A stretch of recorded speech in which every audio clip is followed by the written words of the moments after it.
Badan Meteorologi, Klimatologi, dan Geofisika atau BMKG mengeluarkan daftar sejumlah wilayah di Indonesia yang akan mengalami kekeringan ekstrim. Dari semua lokasi NTT tercatat memiliki wilayah dengan lokasi paling banyak mengalami kekeringan ekstrim. Terdapat 22 lokasi di NTT yang akan menjalani hari tanpa hujan selama lebih dari 100 hari. Tahun pertama, kata Rasulullah, Allah perintahkan ya'murullah as-sama an tahbita sulusan matriha. Allah perintahkan pada langit untuk menahan sepertiga airnya. Maka selama setahun tidak ada hujan sepertiganya. Selama setahun. Kemudian wa ya'murul arda an tahbita sulusai nabatiyah, dan Allah perintahkan pada bumi untuk menahan sepertiga tanamannya. Nanti sepertiga tanaman tidak tumbuh selama 1 tahun. Maka gagal panen mulai terjadi di mana-mana. Di saat yang sama, air terjun Niagara membeku. Apakah itu yang dimaksud dengan polar shift? Jadi ini sudah mulai terjadi. Saya khawatir kalau ini merupakan bentuk polar shift, ini menjadi indikator kalau kita akan mengalami bencana kataklismik yang bersifat global.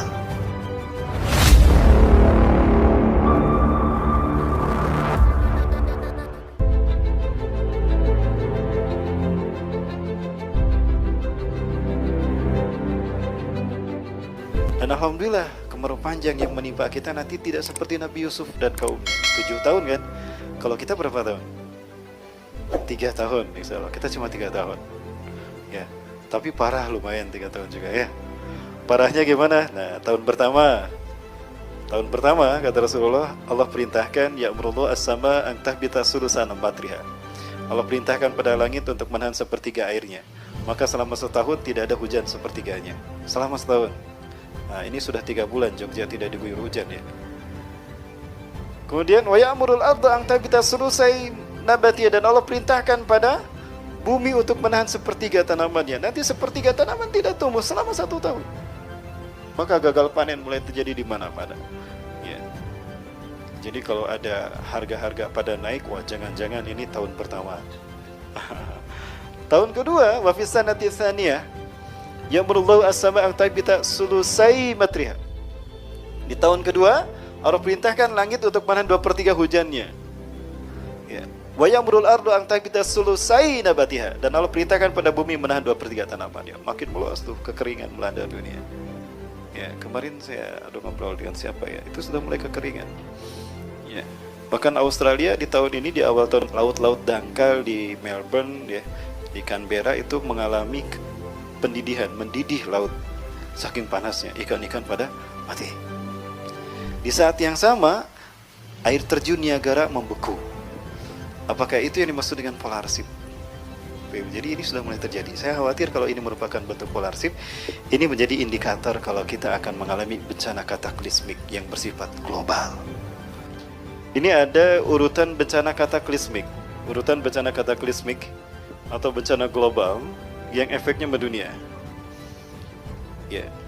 Ini orang menyebutnya peta bencana arkeoastronomis, satu konsep baru dalam penggabungan arkeologi dan astronomi, bahwa ternyata peta relief bumi dan peradaban dunia ini ternyata dibentuk oleh bencana-bencana astronomi. Nah ini menarik sekali kalau kita lihat ya. Baik, Bapak Ibu dan Bapak Allah, kalau kita lihat, nah angka terjauh angka 12.600 sebelum Masehi. Ini terjadi polar shift, pergeseran kutub. Jadi bumi di tahun 12.600 sebelum Masehi itu mengalami pergeseran begini. Nah ini disebabkan karena pasti ada daya tarik dari benda langit lain. Daya tarik dari benda langit lain. Pergeseran inilah yang mengakibatkan punahnya spesies mamut menurut prediksi para ilmuwan arkeoastronomi.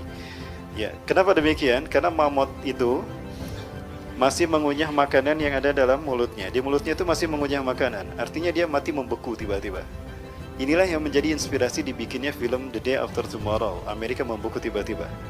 Nah, itu dalam waktu yang sangat betul-betul membeku. Orang tuh berlarian karena menghindari pembekuan tiba-tiba. Itu efek dari polar shift, iklim berubah. Nah, peristiwa inilah yang menyebabkan sekarang sedang proses Arab Saudi kembali hijau dan tumbuh sungai-sungai. Padatannya gersang, lihat tak.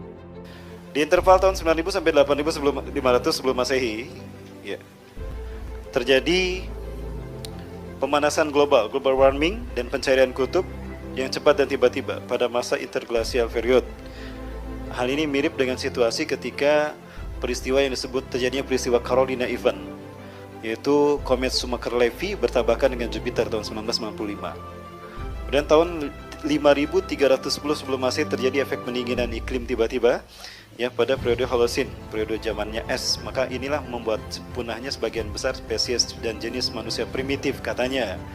Di saat itulah hilangnya yang namanya Pithecanthropus erectus, Homo sapiens, Mojoketensis termasuk Darwin dan Lamarck. Ya, karena cuma Darwin dan Lamarck yang lahir dari evolusi primata. Kalau kita tidak, insya Allah ya. Kalau memang manusia itu lahir dari proses evolusi primata, kenapa kebun binatang masih penuh dengan kera sekarang ya? Kenapa mereka tidak berevolusi? Ustadz, fosilnya ada. Lah kalau memang ada, kenapa tidak di mana-mana fosilnya? Harusnya manusia semuanya di zaman itu seperti itu kan? Harusnya fosilnya juga ada di sekitar rumah warna gitu. Kan manusia sudah ada di Jogja saat itu. Kita lupa pada zaman itu ada orang-orang yang dikutuk menjadi kera dan babi.